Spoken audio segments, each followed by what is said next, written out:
हमारे पास यहाँ पर है एक वॉशिंग मशीन और आज हम इसका कनेक्शन करने वाले हैं, यानी कि पूरी इसकी वायरिंग करने वाले हैं।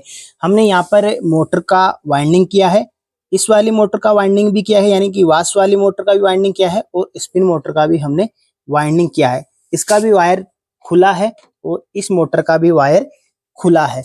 अब हमें इनका कनेक्शन करना है। पर हमारे पास ये टाइमर है, ये डबल वाला टाइमर है, ये देखिए सेलेक्टर और वाश दोनों का ये टाइमर है। इसमें टोटल 6 वायर होता है, इस टाइमर में 6 वायर होता है। मैं नया वाला टाइमर आपको दिखा देता हूँ जिसमें वायर लगे हुए हैं। हमारे पास नए वाला टाइमर है, इसमें वायर अलग अलग है, आपको मैं दिखा देता हूँ। ये जो 2 वायर है ये बजर का है, यहाँ पर देखिए ये बजर लगा हुआ है।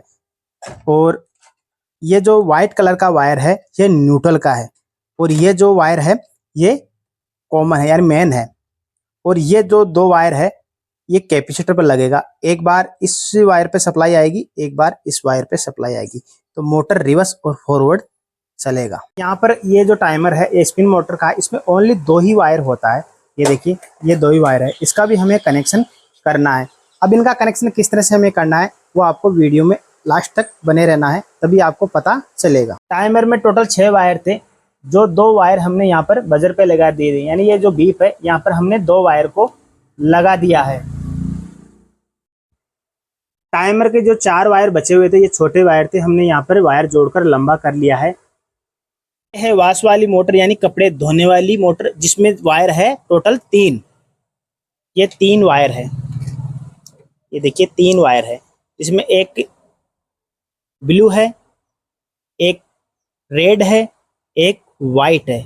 वाइट मोटर का कॉमन है।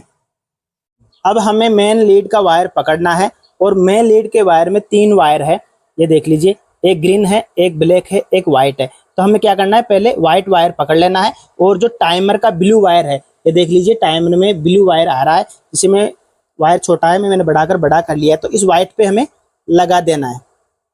ब्लैक पे भी लगा सकते हैं, हम लगा लेते हैं वाइट पे, ठीक है। पास पावर सप्लाई का दूसरा वायर बचा हुआ है जो कलर है ब्लैक, ये देख लीजिए ब्लैक वायर बचा हुआ है। अब हमें क्या करना है, ये जो आपको वाश वाली जो मोटर दिखाई दे रही है इसमें व्हाइट कलर का वायर आ रहा है ये वाला, इसे हमें पकड़ लेना है और आपस में जोड़ देना है। इस तरह से हमें जोड़ देना है।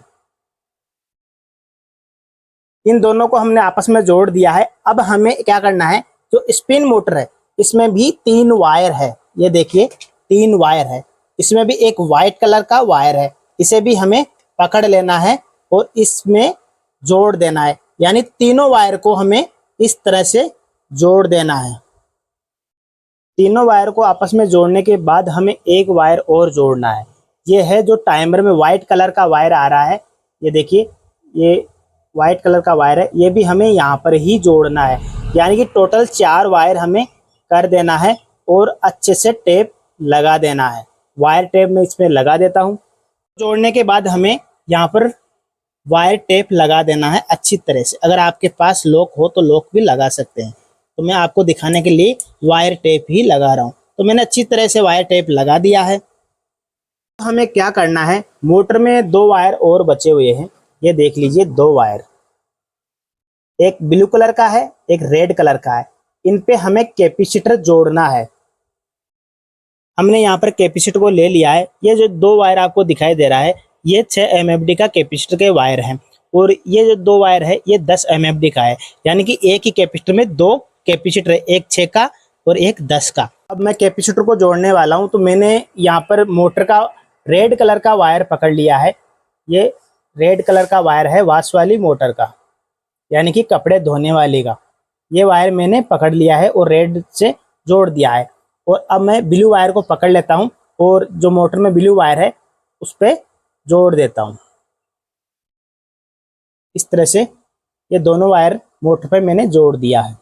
कैपेसिटर के वायर जोड़ने के बाद हमें क्या करना है, जो टाइमर के अंदर से 2 वायर आ रहे हैं, ये जो 2 वायर हैं ये वाले, जिसमें एक येलो है एक पर्पल, इन पे मैंने वायर जोड़कर आगे ब्लैक और रेड कर लिया है। इनको हमें यहाँ पे जोड़ देना है। रेड पे जोड़ देता हूँ मैं, इस तरह से रेड पे जोड़ देता हूँ और जो मैंने ब्लैक जोड़ा है वो मैं ब्लू पे जोड़ देता हूँ।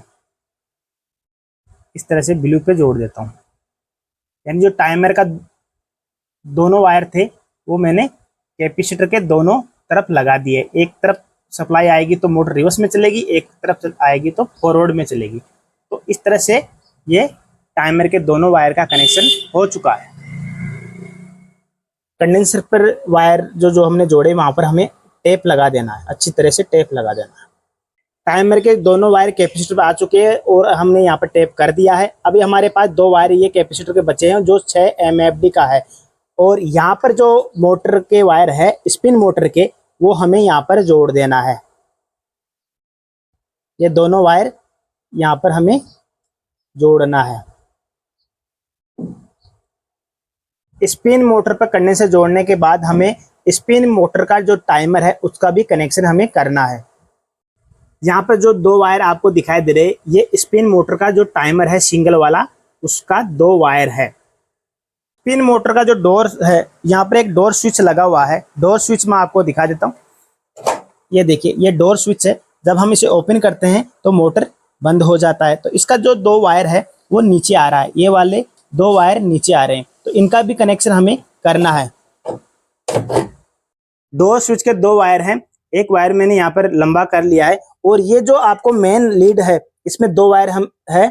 एक व्हाइट कलर का वायर है जिसपे हमने पहले ब्लू कलर का वायर जोड़ रखा है जो है टाइमर का, उस पर ही हमको इस वायर को जोड़ देना है। यानी टोटल 3 वायर हो जाएगा, और अच्छी तरह से हमें टेप मार देना है। डोर स्विच का हमारे पास दूसरा वायर बचा हुआ है, और ये जो 2 वायर है ये है टाइमर के, यानी स्पिन मोटर का जो टाइमर है उसके ये 2 वायर है। तो एक वायर हमें पकड़ लेना है और आपस में जोड़ देना है, यानी कि एक डोर स्विच का और एक टाइमर का वायर को जोड़ना है। जोड़कर हमें अच्छी तरह से टेप मार देना है ताकि वायर शॉर्ट ना हो। इनको जोड़ने के बाद हमारे पास टाइमर का दूसरा वायर बचा हुआ है। इस वायर को हमें कहाँ पे जोड़ना है? इस वायर को हमें जोड़ना है जो स्पिन मोटर का जो कंडेंसर है, इसमें 2 वायर है। ये देख लीजिए, 2 वायर है,